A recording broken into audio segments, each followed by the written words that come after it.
I think as people of God, we should learn to live in the glory. और मैं मानता हूं कि परमेश्वर के लोग होने के नाते हमें महिमा में जीना उसकी आदत होनी चाहिए. Living in glory is the highest level you can live in the kingdom. महिमा में जीना सबसे ऊंचा स्तर है राज्य में जो आप जीवन जी सकते हैं. Very few people are able to tap into the anointings and the gifts of the Holy Spirit, but living in the glory is even greater than living in the gifts. बहुत कम लोग हैं जो पवित्र आत्मा के वरदानों में चलते हैं, उनमें कार्य करते हैं, लेकिन महिमा में जीना उन वरदानों से ऊपर का स्तर है. Amen. God is trying to get our attention. He's saying, "Hello, hey, look at me. I'm trying to show you something." वो ऐसा है, प्रभु हमारा ध्यान अपनी ओर आकर्षित कर रहा है कि भाई साहब मैं कुछ दिखाना चाह रहा हूँ. And as children of God, I want to tell you that there is a greater realm than you can tap to just by coming into church. It's not enough. और परमेश्वर की औलाद होने के नाते मैं आपको बताना चाह रहा हूँ कि एक ऐसा स्तर, एक ऐसा स्थान है जिसमें आप हमेशा जी सकते हैं उसकी महिमा में. केवल कलीसिया आना काफी नहीं है.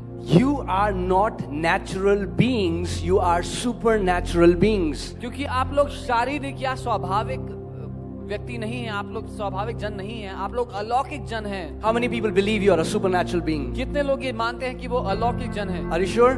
If you are a supernatural being, then supernatural should be your lifestyle. अगर आप अलौकिक हैं तो आपके जीवन शैली अलौकिक होनी चाहिए. You shouldn't be shocked when you see these things. These things should be your lifestyle. आप हैरान होंगे जब इन चीजों को आप अनुभव करेंगे, क्योंकि ये बातें आपके जीवन जीने का तरीका होनी चाहिए. Amen.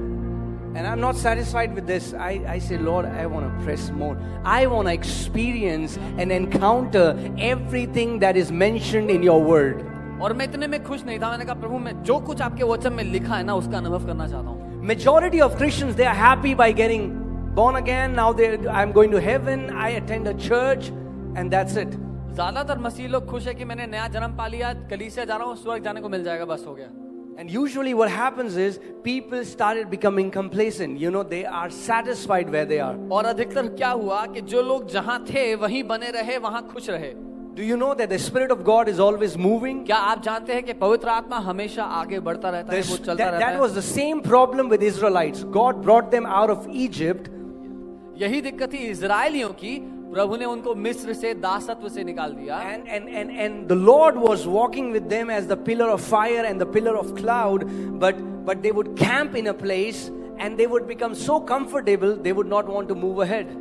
और प्रभु उनके साथ खुद आग का खंभा और बादल का खंभा बन के चलता, और जब वो एक जगह आते जहां उनको थोड़ा आराम मिलता तो वो वहीं बैठना चाहते, लेकिन प्रभु आगे बढ़ जाता. But the pillar, and as God would start moving, they would start complaining and grumbling.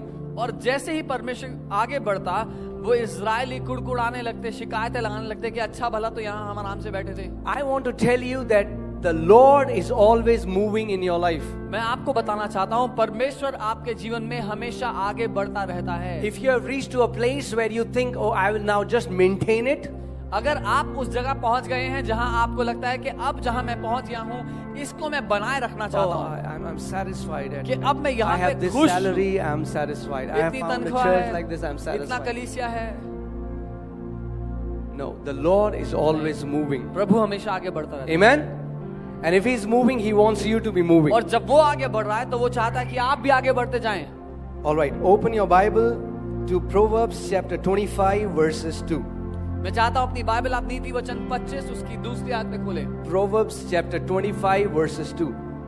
नीति वचन 25 उसका 2. It says, God conceals the revelation of His word in the hiding place of His glory. I'm reading from TPT, the Passion Translation. और मैं passion translation से पढ़ रहा हूं, और ये कहता है कि परमेश्वर अपने वचन के प्रकाश को अपनी महिमा में छुपा कर रखता है. All right, so God hides His revelation in the hiding place of His glory.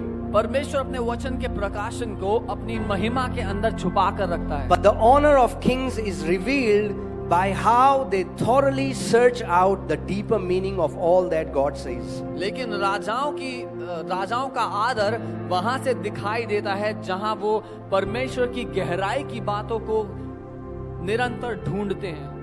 That means, God is like a father. Like, I would Ellie and me play a game. She's like, Daddy, would you hide this? So I'll hide it somewhere in the room. And I said, okay, Ellie, I've hidden a thing. I want you to find it. वो जैसे मैं और एलियाना एक game खेलते हैं वो, और मैं कुछ लेता हूँ उसका खिलौना मान लीजिए, और उसको कमरे में कहीं पे छुपा देता हूँ, फिर बताता हूँ कि एलियाना मैंने आपका वो खिलौना इस कमरे में छुपाया है, अब ढूंढो. And then she tries to find it. और फिर वो कोशिश करती है उसको ढूंढने की. That's why God wants us to find the mysteries that are hidden in the Word. इसीलिए परमेश्वर चाहता है कि उन रहस्यों को, उन प्रकाशनों को हम खोजें जो उसके वचन में छुपे हुए हैं. Why? क्यों? Because He wants to draw us more closer to Himself. He gives us an invitation to walk as closer as we want to walk with Him. क्योंकि वो हमें उतना नजदीकी में बुलाना चाहते हैं जितना हम चाहते हैं उसके साथ चलना. If you are satisfied coming to church on Sunday, hearing a good sermon, that's what you'll get. अगर आप संडे आके एक अच्छा सरमन सुन के खुश हैं तो उतना ही मिलेगा आपको. But if you're like, Lord, I want to experience everything that is in the Bible, I want to know you personally, that is what you will get. लेकिन अगर आप वो व्यक्ति हैं जो कहता है कि प्रभु जो कुछ तेरे वचन में लिखा है, जो कुछ बाइबल कहती है, मैं उसका अनुभव करना चाहता हूँ, तू सच्चा परमेश्वर, मैं उसका अनुभव चाहता हूँ, तो वो आपको मिलेगा. Amen. So I was on a quest, and I am still on a quest to know more about His glory. तो प्रभु को जानने के एक रोमांच में मैं था और आज भी हूँ, जहाँ मैं उसकी महिमा को और जानना चाहता हूँ. If you are not having encounters with God, then after some time your walk with the Lord will become boring and stagnant. अगर आप निरंतर उसके अनुभव नहीं पाते, अगर परमेश्वर आपके जीवन में निरंतर अपने कामों को नहीं दिखाता, तो आपका जीवन उसके साथ बहुत ही उकता देने वाला हो जाएगा और ठहरा सा लगेगा. And when you don't have encounters with the Lord, then you start taking delight from the discipline rather than from the Spirit of God. और जब वो अनुभव आपके जीवन में नहीं है, तो अनुभवों को हटा करके आप अपने अनुशासन में खुश होने लग जाएंगे कि मैं इतने घंटे ये करता हूं. Then what pleases you is, oh, I prayed for 8 hours a day. तो आपको किस बात से खुशी मिलेगी कि मैंने 8 घंटे प्रार्थना की? You were never created to draw delight from discipline. आप कभी भी अनुशासन से आनंद लेने के लिए नहीं बनाए गए थे. You were created to draw delight from God Himself. आप बनाए गए थे कि आप परमेश्वर स्वयं से आनंद लें.